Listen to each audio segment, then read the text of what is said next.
Halo teman-teman, saya Stefan. Kali ini saya akan berbagi pengalaman, berbagi tips, berbagi trik, atau berbagi informasi mengenai videografi. Nah, kemarin kita sudah berbicara tentang fotografi, dan kali ini saya akan menjelaskan kepada teman-teman videografi itu apa sih, seperti itu.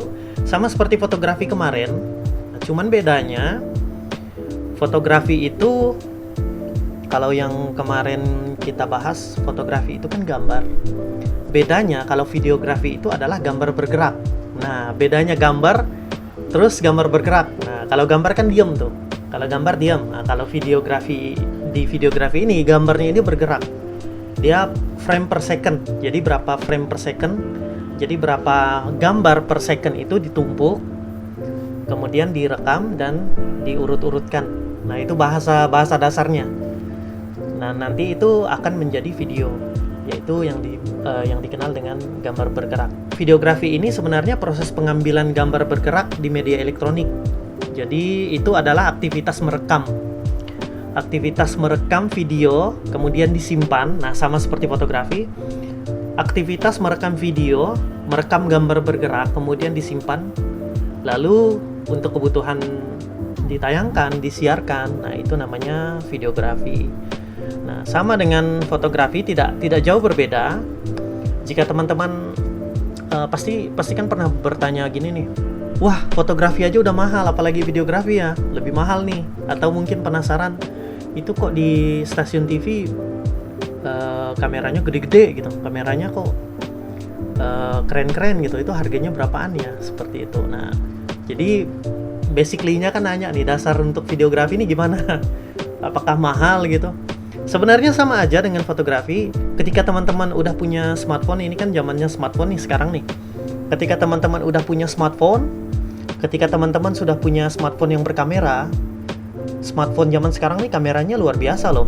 Nah, jadi dengan teman-teman udah memiliki smartphone dengan kamera, itu udah ada modal untuk memulai videografi.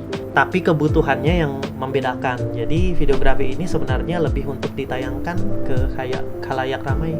Nah, teman-teman itu harus paham bahwa videografi ini kan banyak. Itu ada videografi untuk kebutuhan dokumentasi, kemudian ada untuk peliputan acara, ada juga untuk biografi, dan yang paling teman-teman kenal itu adalah video klip dan film. Film ini ada dua, film panjang dan film pendek. Nah, itu termasuk dalam videografi. Kemudian yang perlu teman-teman pahami untuk berkecimpung di dunia videografi, yang perlu teman-teman ketahui untuk berkecimpung di dunia videografi, teman-teman harus mengerti cara mengambil gambar yang baik. Nah, seperti itu.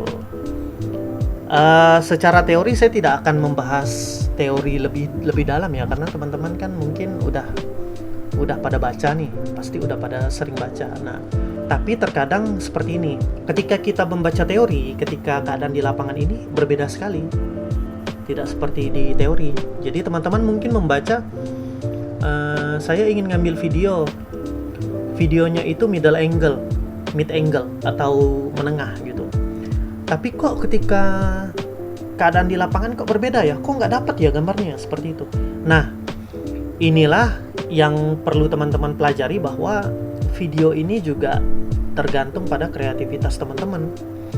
Nah, ketika teman-teman sudah berada di lapangan, itu keadaannya berbeda dengan teori, seperti itu. Nah, yang paling dasar ini deh. Yang paling dasar ketika berhadapan dengan dunia pengambilan gambar bergerak atau pengambilan video, itu adalah kameranya bergoyang. Nah, itu teori banget tuh. Itu teori dasar yang kadang-kadang mengganggu gitu. Memang terkadang ada yang membutuhkan pengambilan video secara natural, jadi membiarkan videonya itu bergoyang, bergerak untuk kebutuhan tertentu, misalnya untuk lebih mendramatisir gitu. Tahu kan drama. Nah, jadi kebutuhannya untuk lebih mendramatisir videonya, seperti itu. Kemudian supaya lebih natural, atau mungkin memang peralatannya seadanya begitu. Nah, jadi teman-teman perlu memperhatikan hal-hal dasar yang seperti ini. Kemudian, pengambilan video selalu berhadapan dengan yang namanya waktu. Nah, kalau teman-teman tidak tidak benar-benar belajar dengan baik tentang pengambilan gambar. Jika teman-teman ingin belajar jadi videografer yang profesional, teman-teman harus mengerti yang namanya waktu. Makanya di dalam pengambilan gambar bergerak, maksud saya, dalam pengambilan video, terutama dalam pembuatan video klip atau pembuatan film, kita ada yang mengenal namanya storyboard. Nah, storyboard itu adalah hal yang dasar untuk pengambilan gambar yang selalu berkaitan dengan yang namanya waktu. Karena proses syuting itu, nah teknis untuk pengambilan videografi itu biasanya disebut taping. Kegiatannya biasa orang kenal tuh syuting gitu. Nah, itu selalu berhubungan dengan waktu. Karena kalau teman-teman tidak memperhatikan waktu dengan benar, wow, lama, yakin deh. Nah, jadi teman-teman harus sadar bahwa ini nih simple, tapi nggak sesimpel itu gitu. Jadi ketika teman-teman ingin berkecimpung di dunia videografi, sudah tentu teman-teman harus tahu bahwa videografi itu mencakup aspek yang seperti ini. Nah, yang perlu dipersiapkan nih, masuk ke dalam alat-alatnya yang perlu teman-teman persiapkan untuk video. Video ini agak berbeda dengan foto ya. Kalau foto itu kan biasanya kamera, terus lensa kalau pakai DSLR, atau kalau yang biasa pakai mirrorless itu kan tetap ada lensa, atau yang biasa pakai prosumer atau foto yang lain itu tidak membutuhkan lensa karena lensanya udah permanen. Kemudian kalau foto itu biasanya blitz, flash jepret. Nah, kalau video, pertama teman-teman harus menggunakan misalnya DSLR nih. Teman-teman harus menggunakan DSLR yang mendukung fitur perekaman gambar, perekaman video maksudnya, dengan kualitas yang cukup baik. Kemudian teman-teman juga perlu yang namanya lighting. Beda ya, flash untuk fotografi dengan videografi itu berbeda. Nah, untuk video itu biasa disebutnya lighting, yaitu pencahayaan.